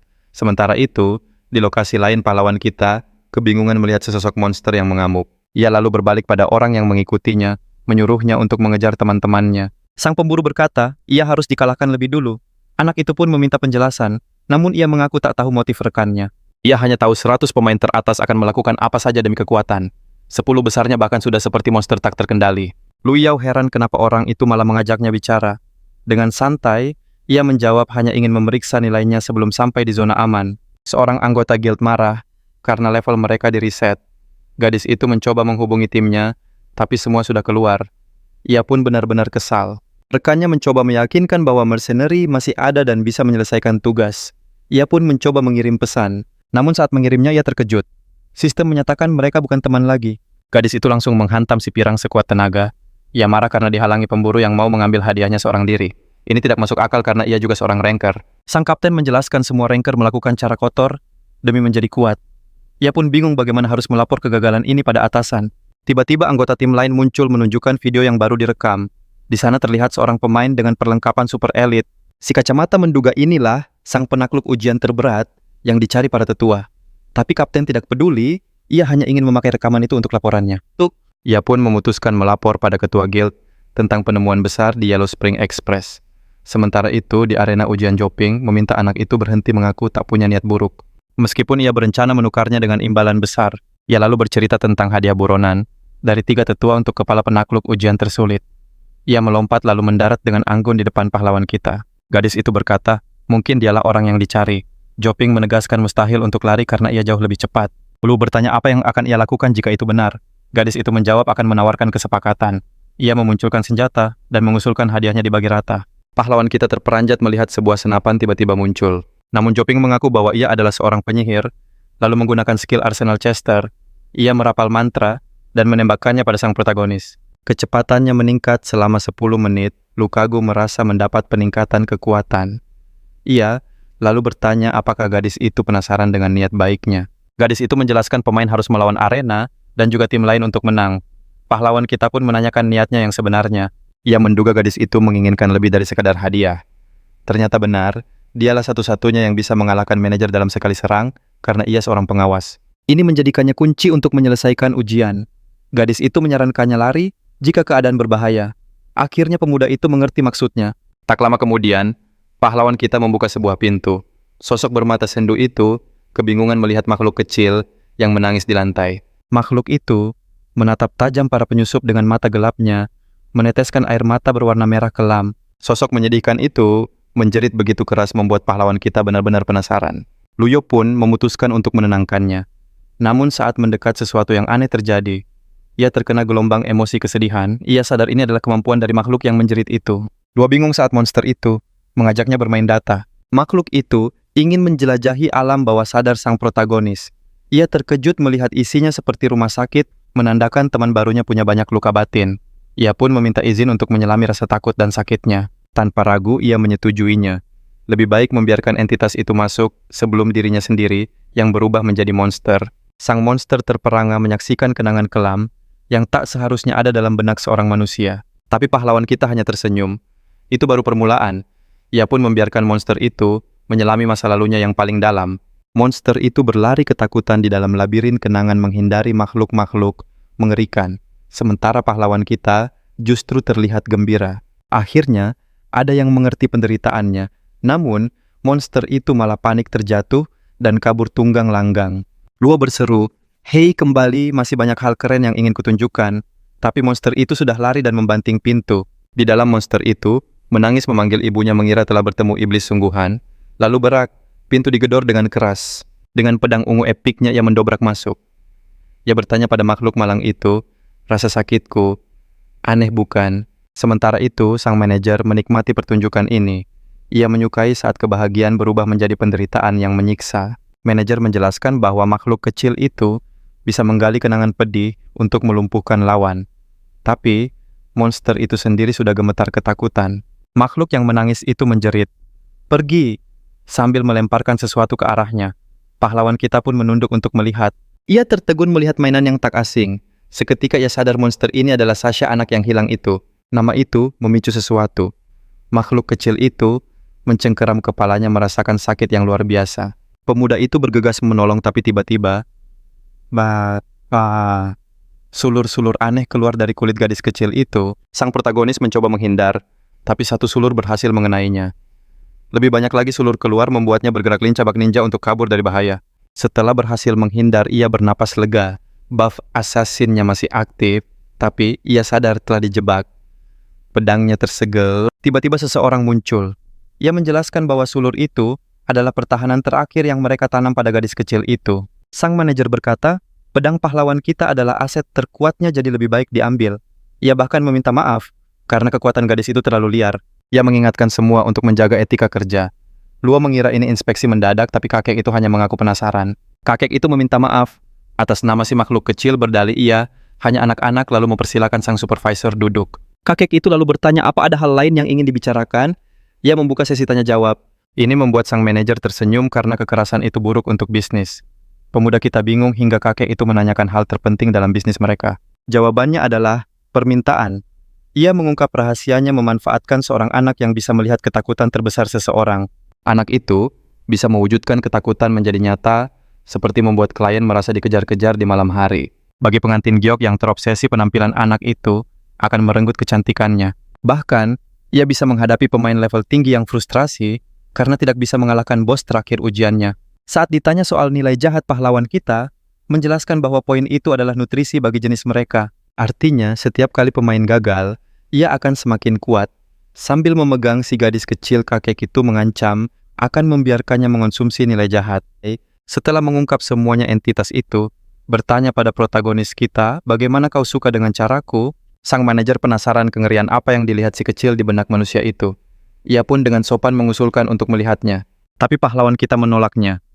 Aku santai saja. Lebih baik aku tidak tahu, jawabnya dengan santai. Ia mengklaim ketidaktahuan adalah berkah, lalu memberi gadis itu sebuah pistol. Sudah, akhiri saja. Dor, dunia seakan meledak, tapi manajer heran karena Luya menggunakan Chloe sebagai perisai. Chloe adalah senjata rahasiaku, katanya sambil mengaktifkan item sihir. Item itu seharusnya memanggil Kemal, tapi sebuah plot twist terjadi. Sistem berkata, maaf, item gagal digunakan. Ternyata Kemal sedang cuti, membuat Luyao dalam masalah. Sang manajer pun diam-diam merasa lega dan melepaskan anak buahnya. Tapi sebelum mereka bisa menyentuhnya, sebagian besar dari mereka langsung musnah. Luyao tersenyum puas dengan senjata iblis miliknya. Senjata itu ternyata hanya sebuah bantal, tapi sangat ampuh. Melihat itu, manajer berkata, baiklah, biar aku sendiri yang maju. Luyao memerintahkan bantalnya untuk menyerang. Bantal itu melesat memotong sulur-sulur manajer dengan mudah. Sang manajer terhempas ke dinding. Luyao pun bebas dan mengambil senjatanya. Item iblis legendaris. Tidur abadi. Bantal itu bisa menyembuhkan dan menyerang sekali sehari. Item Chloe pun lenyap. Luyao kini mengalihkan perhatian pada gadis kecil yang ketakutan. Tiba-tiba sulur-sulur hijau muncul lagi. Luyao mencoba menangkisnya, tapi jumlahnya terlalu banyak memaksanya untuk mundur. Luyao terkejut melihat sang manajer masih berdiri. Bagus, kata kakek itu. Kau memaksaku memakai senjata rahasiaku. Sulur-sulur liar mulai keluar dari mulut manajer. Jopong yang melihatnya bingung tapi mengira itu kekuatan sekutu baru mereka. Di tempat lain, dalam sebuah pertarungan, lawan dari si kepala botak terhempas dan melihat aura hijau terpancar dari dalam dirinya. Show gemetar ngeri, sihir manajer bahkan bisa mencapainya. Sang manajer berkata, kau pantas melihat kekuatan sejatiku, meski itu akan sia-sia. Luo menuduh curang. Tiba-tiba jendela hancur berkeping. Muncul monster bersenjata menyandera si kecil untuk menyerang manajer. Semua perlawanan sia-sia. Anak itu direbut dan ibunya terluka parah. Luo sadar wanita itu adalah ibu yang berduka. Misi akhir harus segera tuntas. Melihat anak yang murung, sang pahlawan dipanggil demi sebuah senyuman. Dengan pedangnya ia mengukir senyum di wajah sendiri. Misi terakhir selesai. Sang pemenang meremehkan lawannya yang terbawa emosi, lalu membuangnya begitu saja. Terungkap dialah entitas penguasa di tempat ini. Bahkan monsternya tunduk padanya. Kini ia harus mencari klien baru. Manajer menyatakan akan menyerap semua poin jahat dari para monster. Namun saat kekuatan puncaknya hampir tercapai, sebuah masalah teknis terjadi. Sistem error, ada dua manajer di lokasi yang sama. Sesuatu yang mustahil. Manajer baru pun bertanya pada yang lama, apakah kau akan mengundurkan diri? Dengan level baru, pahlawan kita mengakses hadiah 5 kali lipat lebih besar. Meski begitu, ia masih dianggap terlalu lemah untuk memiliki kekuatan sebesar itu. Manajer lama menyerang pahlawan kita berkata, biar pelanggan yang memutuskan. Raksasa datang menolong menghentikan serangan. Manajer merapal mantra, teknik mengamuk. Seketika monster itu mengamuk hebat terlepas dari kendali sang manajer. Dengan satu tarikan kuat raksasa itu, melempar manajer lama dengan mudah. Satu pukulan telak menghantamnya mengirim sang manajer terhempas ke dinding. Jopang yang kagum langsung mengajak Lu Yao berteman dan ia pun setuju. Kekuatan saja tak cukup, namun sebuah tangan mencengkeramnya dari belakang. Mia Hua mendekat. Pahlawan kita bingung saat mendengar kata petugas. Pong menjelaskan itu adalah jurus terlarang. Jangan pernah kau lihat. Monster itu pun menjelaskan tentang kekuatannya manipulasi otot. Kemampuan untuk memperkuat otot manapun hingga batas maksimal. Saat ditanya otot terkuat manusia, jawabannya mengerikan, yaitu lidah. Otot itulah yang terus ia latih membuatnya tumbuh semakin kuat. Alhasil, lidah raksasanya memanjang dilengkapi efek penetrasi yang dahsyat. Manajer mencoba bernegosiasi, namun ia langsung diserang badai jilatan tanpa henti. Jopong menyebut serangan aneh itu sebagai finisher 70, jurus yang mampu menghapus 70% HP target, namun punya syarat yang aneh. Jilatan terakhir membuat manajer lama tak berdaya seperti kucing pasrah. Jopeng mengakui melawan pengguna lidah ini benar-benar merepotkan. Merasa dipermalukan, manajer quest itu pun menghilang secara dramatis. Hitung mundur 60 detik untuk kembali ke ujian pun dimulai. Ia menasihati pahlawan agar tak meniru kebiasaan liar ke rekan mereka. Jopang bertanya soal luka di mulutnya. Ternyata itu demi sebuah senyuman anak kecil. Tangisan si kecil membangunkannya dari keadaan tak berdaya. Makhluk kecil itu mendekat dan bertanya tentang sosok ibunya. Sebuah tangan lembut menyentuh wajahnya. Anaknya telah tumbuh dewasa. Air mata kebahagiaan mengalir. Setelah semua kekacauan ibu dan anak akhirnya bersatu. Menyaksikan momen itu, sang asasin berusaha keras menahan air matanya. Ternyata itu adalah efek dari kemampuan si kecil. Jopang pun merasa lega. 5 detik tersisa sang raksasa mengajaknya bertemu lagi di kota utama. Misi selesai, Lu Yao pun undur diri. Begitu keluar dari game, beban di pundaknya seakan sirna. Ia kembali menghadap entitas itu. Sudah cukup sandiwaranya, ucapnya para traverser. Lain sudah pergi. Sang monster tampak jengkel karena manajer berhasil lolos. Ia heran mengapa Lu Yao masih di sini, meski ujian telah usai. Lu Yao mengaku keputusannya meninggalkan sang manajer adalah sebuah kesalahan, terutama setelah tahu siapa dalang di baliknya. Dan saat itulah sebuah misi tersembunyi terbuka, mengungkap kebenaran di balik Yellow Spring Express. Berkat kegigihannya, ia mendapatkan hadiah legendaris. Namun ia menolak posisi manajer dan memilih membongkar kenyataan yang ada. Walau risikonya besar, pemuda itu telah membulatkan tekadnya. Ini berarti ia harus bertahan lebih lama di dunia ini. Tak lama entitas itu menyadari keistimewaan Lu Yao. Tiba-tiba suara muncul dari salah satu boneka memanggil nama depannya dengan begitu akrab. Luo pun bertanya-tanya, siapa sebenarnya dia ini? Sosok itu mengaku itu adalah dirinya. Ia mengenali Luo sebagai salah satu yang selamat dari acara kencan sebelumnya. Dia bahkan tahu rahasia terdalam Luo, seperti kemampuan hipnotis yang butuh sentuhan fisik dan Luo tak bisa menyangkalnya. Manajer lama itu menyinggung soal nilai kejahatan Luo yang tinggi. Itulah alasan ia diizinkan mengikuti ujian berbahaya ini dan terus diawasi. Luo mencoba memancing makhluk itu lewat si boneka. Umpannya hampir berhasil, namun lawannya cepat sadar. Tiba-tiba sebuah tusukan menembus kepala boneka itu. Sang monster tertegun. Luo dengan tenang menjelaskan kalau dia bukanlah musuh yang sebenarnya. Manajer yang baru saja disingkirkan itu hanyalah sebuah wadah. Sang dalang kini mengambil alih boneka lain dan memuji kecerdasan Luo. Luo lalu mengungkap dalang sesungguhnya. Petunjuknya sudah ada sejak awal. Karena yang paling diuntungkan, pastilah yang paling serakah. Menurut Luo, musuh sebenarnya adalah kehendak dari layanan Yellow Spring Express itu sendiri. Ia tumbuh semakin kuat dari setiap pesanan yang gagal. Tiba-tiba puluhan boneka rusak bangkit dari dalam tanah. Sosok gempal itu murka dan langsung menerjang maju. Namun ia mendadak berhenti saat sebuah boneka robek tiba-tiba menempel di kakinya. Serangannya terhenti begitu saja. Sang ibu dengan sigap menyadari kekuatan boneka itu telah meningkat pesat. Entitas itu mulai menjelaskan bahwa hasrat adalah hal alami bagi semua makhluk hidup, namun dunia terikat oleh aturan dan moralitas. Sementara yang lain tunduk pada aturan itu. Luo berbeda. Dia adalah variabel tak terduga kandidat sempurna untuk manajer selanjutnya. Boneka-boneka itu mulai melilit tubuh Luo dengan aura jahat yang pekat mengajaknya untuk bergabung menjadi satu makhluk super. Tapi Luo tahu, ia hanya akan dijadikan pion. Aku berbeda, bantahnya. Seorang traverser sepertiku tak bisa mengakses aura kegelapan itu. Oh benarkah? Balas entitas itu saat Luo melepaskan kekuatan sejatinya. Di belahan dunia lain petir dahsyat menyambar langit. 2 orang hunter berlari panik dari kejaran seekor kelabang raksasa. Mereka cemas karena misi mereka akan gagal. Tiba-tiba salah satu dari mereka melihat sosok di langit. Berambut putih dengan aura kelam yang mengerikan membawa gunting ungu raksasa. Melihatnya sang entitas benar-benar terkejut. Ia menyaksikan seorang manusia, biasa menggunakan energi kegelapan. Luo pun melepaskan teknik 10 rantai. Life Reaper, sebuah serangan maha dahsyat dilepaskan. Sementara itu di alam lain Kemal sang kemalasan sedang tertidur pulas. Tiba-tiba bawahannya merasakan sesuatu yang aneh. Aura ganas yang luar biasa. Kembali ke arena pertarungan. Seluruh bangunan Yellow Spring Express musnah tak bersisa. Sang ibu berusaha melindungi anaknya sekuat tenaga, namun si kecil tak bergeming. Sosok gempal itu berhasil keluar dari reruntuhan. Sementara si pengantin giok tak percaya ia masih selamat. Keduanya terperangah.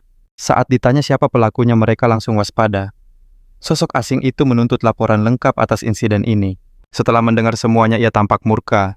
Ia memutuskan akan pergi ke bumi untuk menghadapi Luo secara langsung. Kemudian seseorang datang menghadap Kemal. Ternyata wanita yang tadi ia memohon untuk keselamatan putrinya. Ia bersujud. Aku akan melakukan apa saja demi putriku, isaknya. Kemal menjelaskan bahwa kegelapan adalah inti dari keberadaan si gadis kecil. Dan karena kegelapan itu, kini telah sirna wajar. Jika eksistensinya pun ikut menghilang. Kabar ini menghancurkan hati sang ibu. Kemal yang melihatnya merasa iba dan memberinya sebuah artefak misterius. Ternyata itu adalah lentera azur benda yang bisa menyerap energi jiwa. Namun Kemal menjelaskan ada harga yang harus dibayar. Benda ini membutuhkan pengorbanan sebuah eksistensi untuk bekerja. Bahkan setelah itu, sang target akan kehilangan seluruh ingatannya. Ia meminta sang ibu untuk berpikir baik-baik sebelum membuat keputusan. Dengan berlinang air mata wanita itu membuat keputusannya. Ia pun mengaktifkan lentera azur itu. Ia ingin menceritakan sebuah dongeng terakhir untuk putrinya. Tentang seorang gadis kecil yang selalu menangis hingga ia mendapatkan sebuah boneka yang sangat ia sayangi. Sejak saat itu, sang gadis kecil berbagi segalanya dengan boneka kesayangannya. Perlahan ia menjadi lebih ceria dan mulai tumbuh dewasa. Pada saat itu, sang gadis kecil membuka matanya. Awalnya ia bingung ada di mana, namun kemudian ia melihat sesuatu yang membuatnya tersenyum. Di hadapannya berdiri sebuah boneka baru yang indah dan berkilauan. Sementara itu, kembali ke dunia manusia, Luo penasaran dengan apa yang baru saja terjadi. Setelah menaklukkan tekad Yellow Express dan menyelesaikan ujian, dia berhasil meraih skor sempurna di semua misi. Namun tepat saat akan mengklaim hadiahnya, dia justru terlempar keluar dari dunia game. Sebuah insiden yang sangat menjengkelkan. Tiba-tiba terdengar suara ketukan di pintu yang berubah menjadi gedoran keras. Luyao benar-benar kebingungan. Tak lama pintu kamarnya hancur dan monster-monster mengerikan menyerbu masuk. Dia mengira ini hanyalah halusinasi efek obat, jadi dia memutuskan untuk mengabaikannya. Tapi salah satu monster itu melesat ke arahnya. Dengan sigap dia menghindar, namun wajahnya tetap tergores oleh lidah mengerikan itu. Dia terkejut bagaimana mungkin halusinasi terasa sesakit ini. Para perawat pun panik. Ini gawat. Mereka mencoba menenangkannya, tapi dia hanya diam. Mereka pun berpikir, benar dia berhalusinasi lagi. Seorang perawat mendekat untuk menolong. Namun di matanya mereka adalah monster. Dia harus mengaktifkan mode pahlawan untuk mengalahkan mereka. Seketika para monster menyerbunya, dia pun melarikan diri melompati mereka layaknya seorang ahli parkour di video game. Melihat itu perawat lain segera melapor. Saat berlari dia menyadari sesuatu yang mengerikan, sesosok makhluk raksasa menghadang jalannya, kakinya tertusuk, rasa sakit yang luar biasa membuatnya tak bisa berdiri. Oke, ini bukan lagi main-main, pikir Luyao. Dia mencoba meraih sesuatu dari ranselnya. Tepat pada saat itu, seorang staf rumah sakit menemukannya dan bertanya, "Papa, oh iya, apa yang terjadi?" Dia beralasan baru saja tersandung.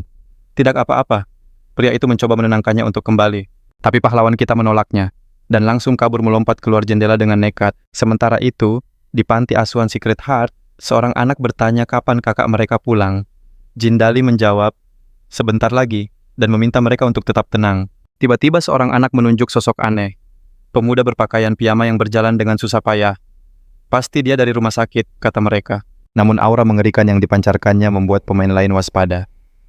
Awas, dia berbahaya. Saat pemuda liar itu mulai mengamuk si pirang, segera menyelamatkan anak-anak tepat pada waktunya. Cepat lari. Dia memiliki gulungan teleportasi untuk membawa mereka pergi. Anak-anak khawatir, tapi dia menenangkan, jangan cemas, aku ini kuat. Namun melihat kekuatan dahsyat pemuda itu, dia sadar dalam bahaya besar. Pahlawan kita mengangkat pedangnya siap bertarung. Jindali berlutut mengingatkan kalau dia adalah anaknya. Tapi sang pahlawan menyuruhnya lari karena tak bisa mengendalikan diri. Luo tak bisa menahannya lagi. Sebuah tebasan hitam raksasa dilepaskan, Pemain lain lari tunggang langgang mencari bantuan. Tepat saat anak-anak mengira kakak mereka akan celaka, seseorang datang menolong. Gelombang kejut dari sebuah ledakan nyaris membuat si pirang terjatuh. Saat membuka mata, dia melihat sosok dari dimensi lain. Itu adalah Kemal yang memuji tekad kuat sang pahlawan. Kemal tak terkejut dengan skill yang dipilihnya. Keputusan yang bagus, gumamnya lalu dia melepaskan sebuah kemampuan. Requiem 7 dos mematikan. Seketika area di sekelilingnya membeku menyebarkan hawa yang sangat dingin. Anak-anak terpesona melihat salju lalu perlahan terlelap dalam dunia mimpi. Lu Yao bertanya pada iblis itu, apakah kau dalang semua ini? Kemal mengaku tak sengaja mengganggu, dan terkejut Lu Yao bisa melepaskan sumber kejahatan itu. Aku ingin mendengar ceritamu, katanya. Kemal berjanji akan menjelaskan, tapi kehadirannya telah menarik terlalu banyak perhatian. Dia harus mengurus manusia yang penasaran. Ditambah lagi ada sebuah penghalang sihir yang aneh. Jindali sadar dia berada di dunia lain, tiba-tiba seseorang menyuruhnya mundur. Jindali terheran sejak kapan orang aneh ini muncul. Sosok itu langsung menegur Kemal karena datang tanpa melapor. Namun Kemal berkelit mengatakan, rutinitas Night Watchers sangatlah membosankan. Sosok itu mengingatkan Kemal tentang kontraknya. Dia harus meminta izin sebelum masuk ke dunia manusia yang membuat Kemal kesal dan menantangnya. Kemal yakin bahkan jika lawannya tak dalam kekuatan penuh segel lemah itu, tak akan bisa menahannya. Meski begitu, pria itu mengungkap rencana para iblis untuk menaklukkan bumi. Dia dan rekan-rekannya siap berjuang habis-habisan. Kemal mengejek para Night Watchers sebelum mengungkap alasan sebenarnya dia ada di sana, yaitu karena individu yang terbaring di tanah. Pria itu tak percaya. Baginya pemuda ini hanyalah sosok lemah tanpa pengalaman. Lu Yao pun sadar mereka sedang membicarakannya. Sang iblis terkejut dengan betapa polosnya para Night Watchers, yang justru membuat pria itu semakin penasaran. Akhirnya dia memeriksa sendiri pemuda yang pingsan itu.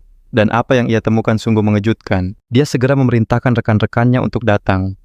Mereka langsung patuh, dan seketika penghalang sihir pun menghilang. Ketiga pria itu terkejut melihat sumber kejahatan luar biasa yang masih bertahan. Mereka pun bertanya pada Kemal tentang kondisi pemuda itu. Kemal menjelaskan bahwa Lu Yao sedang menghadapi efek samping kebangkitan kekuatannya yang bisa mencapai level ganas. Berita mengejutkan ini membuat para pria itu ragu. Perkataan Kemal tidak bisa sepenuhnya dipercaya. Sang iblis memutuskan akan membawa manusia itu ke dunianya. Namun ketiga Night Watchers segera menghentikannya. Kau tidak bisa membawanya begitu saja. Sang iblis memutuskan akan membawa manusia itu ke dunianya. Namun ketiga Night Watchers segera menghentikannya. Kau tidak bisa membawanya begitu saja. Dengan senyum tipis, ia bertanya apa mereka benar-benar bisa menjaganya. Menyadari bahaya di sekitar sumber kejahatan, pria itu membuka topengnya. Ia menegaskan sangat langka manusia terpilih menjadi wadah. Karena itu, mereka akan melindunginya habis-habisan. Kemal pun memutuskan untuk mempercayakannya pada mereka. Namun sebelum pergi, ia diingatkan bahwa beta publik akan segera tiba. Para pria itu terlihat belum siap menghadapi ujian berat. Tiba-tiba iblis memanggil nama Seng. Ia menunjuk para Night Watchers yang dulu mengandalkan konstelasi bintang selatan. Kini, semua itu lenyap, tak ada gunanya menunda beta lebih lama. Siming tak bisa membantah, ia hanya memohon agar Kemal meninggalkan bumi. Permintaan yang langsung disetujuinya. Tapi sebelum pergi, ia mendekat dan mengecup kening sang pahlawan. Membuat kakek itu bertanya-tanya. Dengan malu ia mengaku hanya memberikan perisai kesadaran. Setelah itu, makhluk agung itu pun akhirnya pergi. Salah satu Night Watcher protes, kenapa harus pakai ciuman segala, tapi seniornya langsung menyuruhnya diam. Sementara itu, Jindoli yang bersembunyi merasa lega ayahnya selamat. Namun ia ragu, apakah ayahnya seburuk monster yang hampir melenyapkannya. Tapi ia sadar semua ini di luar kendali sang pahlawan. Saat mencoba mengintip, ia terkejut. Seorang pria tiba-tiba muncul di belakangnya memperkenalkan diri sebagai Yuswan. Sang Night Watcher melihat bakat terpendam dalam diri bocah itu, dan ia bisa membangkitkannya dengan harga yang setimpal. Tapi Jindali ketakutan, ia hanya ingin dibiarkan sendiri. Namun pria itu menolaknya. Katanya bocah itu terlalu lemah untuk selamat dari beta publik. Tanpa basa-basi, si pirang langsung diseret pergi.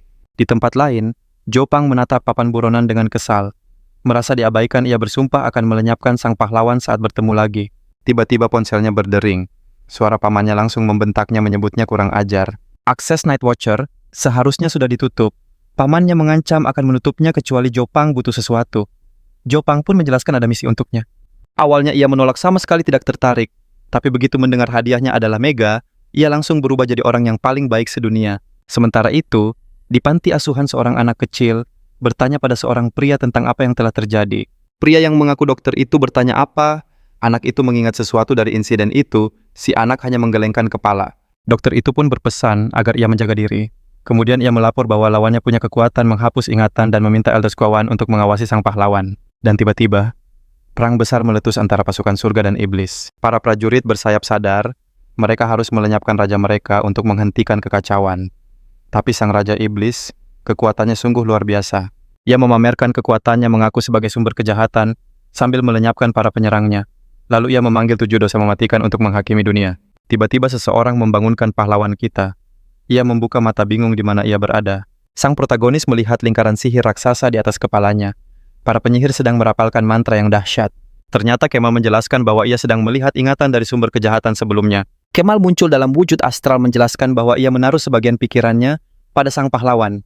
Jika tidak segera bangun kendalinya akan hilang. Luo meminta kabar terbaru dari dunia manusia dan Kemal menunjukkannya. Ia terkejut saat melihat dirinya berdiri di hadapan Jopang sementara di dunia nyata, tubuhnya sedang dirantai. Seorang gadis menatap pamannya dengan tajam menyebutnya sudah gila. Pria itu terkejut namun mengabaikannya dan bertanya soal wadah kejahatan yang baru. Ia mengaku tahu tapi tidak menyadari identitas aslinya. Jopang lalu bertanya tentang si pirang yang ternyata adalah Jendoli. Jopang penasaran dengan gadis yang terlihat akrab dengan sang protagonis dan mencoba memperkenalkan diri. Tapi tiba-tiba seorang pembunuh muncul dan langsung menodongkan pistol ke arah pahlawan kita. Tepat saat pelatuk ditarik, seorang kakek muncul menahannya. Kakek itu menjelaskan mereka butuh sumber kejahatan tetap hidup. Itulah kenapa ia menghentikan pelurunya. Melihat itu, si pirang sangat ketakutan. Kakek itu menjelaskan mereka butuh sumber kejahatan tetap hidup. Itulah kenapa ia menghentikan pelurunya. Melihat itu si pirang sangat ketakutan. Mereka mengaktifkan arai yang mengalahkan musuh di perang terakhir, membuat Yan Soluka tak bisa pulih. Mendengar itu, Jopang memutuskan untuk menghadapinya. Ia tak percaya kakek itu melindungi sumber kejahatan padahal tahu apa yang telah diperbuatnya. Kakek itu menjelaskan bagaimana 6 divisi lenyap dan 3 tetua terpecah belah karena wadah sebelumnya. Tiba-tiba anaknya muncul membela ayahnya. Ia menjelaskan sebagian besar yang terpilih oleh sumber kejahatan berakhir tragis, sementara yang lain kehilangan akal dan menjadi mesin penghancur. Mendengar itu, si pirang akhirnya mengerti kenapa sang pahlawan begitu agresif. Sang kakek menambahkan itulah sebabnya manusia dan konsensus setuju untuk segera melenyapkan wadah begitu ditemukan. Sumber kejahatan ekstrem adalah kutukan tanpa obat. Ia memilih wadah secara acak dan akhirnya selalu sama lenyap atau tenggelam dalam kegilaan. Sang pembunuh lalu bertanya pada si pirang apa yang akan ia lakukan jika bertemu wadah yang baru bangkit. Meski sulit dipahami, wadah yang baru itu berkata, satu-satunya solusi adalah melenyapkannya untuk mencegah bencana di masa depan. Iblis itu tersenyum sinis, sementara sang kakek mengungkap takdir kelam umat manusia yang tak pernah dirancang untuk melawan dunia lain, karena kekalahan adalah sebuah kepastian. Namun kemenangan mereka justru datang dari sumber kejahatan yang tak terbayangkan. Sebab di hari invasi pertama, saat dunia diambang kehancuran, seorang pahlawan misterius tiba-tiba muncul dari ketiadaan. Dialah pahlawan yang membangkitkan kekuatan dahsyat dan memberi harapan baru bagi umat manusia. Akhirnya gencatan senjata pun disepakati, mengubah perang total menjadi sebuah permainan berbahaya untuk menentukan siapa pemenangnya. Joping terkejut tak pernah mendengar kisah ini sebelumnya. Ternyata ini adalah rahasia besar yang dijaga ketat oleh para Night Watchers. Hanya segelintir yang tahu, apalagi setelah insiden wadah sebelumnya. Sang kakek tertegun saat gadis itu menyahut, "Aha, jadi begitu ceritanya." Kisah ini menjelaskan kenapa Night Watchers tidak bertindak gegabah. Rupanya dulu ada pahlawan besar di pihak mereka. Surhi menatap Sasi dengan tajam. Ia bertekad melindungi wadah yang baru, namun tak akan ragu menyingkirkannya jika ia sampai lepas kendali. Saat itu juga mereka sepakat untuk menyerahkan masalah ini kepada yang lebih berpengalaman. Meski tak mengerti sepenuhnya, mereka sadar sang tokoh utama mulai kehilangan kendali. Nasib mereka akan berakhir jika tak bisa bertahan sampai Kemal tiba. Ini berarti wadah yang baru bukanlah boneka iblis sepenuhnya. Saat ditanya apakah Lu Yao punya nyali untuk melawan, jawabannya adalah tentu saja. Namun seorang Night Watcher tampak ragu, mengingat wadah terakhir pun tak mampu melepaskan diri dari amarahnya. Jindali menyala yakin bahwa iblis kemalasan akan berada di pihaknya dalam hal ini. Maka sang kakek memutuskan untuk segera membangunkan pahlawan kita. Ia memberinya hadiah kejutan, sebuah jimat biru tiket emas untuk menghindari akhir yang tragis. Pemuda pirang itu terpana melihat benda legendaris di hadapannya. Sang Night Watcher menjelaskan satu-satunya cara menolongnya adalah dengan memperkuat tekadnya sebagai perisai dari bisikan jahat. Dia menatap pemuda itu, timnya harus bergabung dengan Lu Yao untuk meringankan ujian berat yang menantinya. Sebagai imbalan, jimat berharga itu akan menjadi miliknya jika ia setuju. Perjuangan ini belum usai, masih ada jalan panjang yang menanti. Meski kini kita berpisah, esok kita pastikan berjumpa lagi. Jangan biarkan api semangat ini padam. Mari kita bersatu sampai jumpa di petualangan baru demi satu dunia dan satu impian. Walau terkadang melangkah sendiri, jangan pernah pergi terlalu lama dari kisah ini. Semangat ini masih membara. Bersama kita kan kuat menuju babak baru demi satu impian. Meski jalan terasa sepi, Jangan pernah menghilang karena kisah ini masih terus berlanjut. Saat kita semua kembali bersatu, kita akan bertemu lagi di sebuah petualangan yang baru. Karena ini belum berakhir.